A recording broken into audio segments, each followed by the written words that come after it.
दोस्तों आजकल एक बहुत ज्यादा लोगों को कंफ्यूजन रहता है और मेरे कई सारे फ्रेंड्स ने भी मुझसे पूछा कि भाई मुझे नेचुरल डाइट लेनी चाहिए या मुझे सप्लीमेंट लेना चाहिए। देखिए आपको मैं थोड़ा सा एक्सप्लेन ये करना चाहूंगा कि जो हमारा बॉडी वेट होता है उससे 1.25 ग्राम्स या 1.5 ग्राम्स के आसपास प्रोटीन लेना चाहिए। सपोजिंग अगर किसी का 60 किलो है तो उसको कम से कम 80 से 90 ग्राम प्रोटीन इंटेक डेली करना चाहिए। और अगर आपके पास नेचुरल सोर्सेज हैं तो मैं कहीं से भी रिकमेंड नहीं करता हूं कि आपको किसी सप्लीमेंट की तरफ जाना चाहिए। लेकिन होता क्या है फ्रेंड्स, हमारे पास नेचुरल सोर्सेज उतने नहीं हो पाते हैं या कई बार टाइम की बाउंडेशन होती है, तो इसलिए हम सप्लीमेंट की तरफ जाते हैं।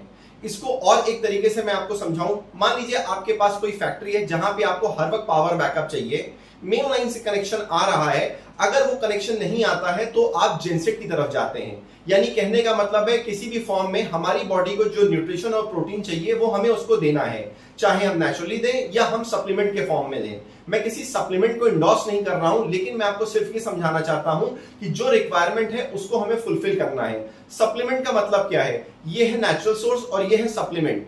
अगर हम नेचुरल सोर्स को नहीं कर पा रहे हैं तो ही हमें सप्लीमेंट की तरफ जाना है। कई बार लोगों के पास टाइम नहीं होता है या वो नेचुरली जो है बहुत सारी चीजों को, जैसे कई बार क्या होता है बहुत सारे सोर्सेस हमें लेने पड़ते हैं। जो लोग वेज खाते हैं उनको जो है बहुत ज्यादा, जैसे सोया चंक्स वगैरह हो गया या और भी चने वगैरह हो गए, कई बार वो ब्लोट करते हैं, नहीं टाइम है, नहीं कर पाए, तो उस जगह पे आपको प्रोटीन जो है जो आप सप्लीमेंट फॉर्म में लेते हैं वो फुलफिल कर देता है। अब बात करते हैं फ्रेंड्स कि कहां से लेना चाहिए और कैसे लेना चाहिए।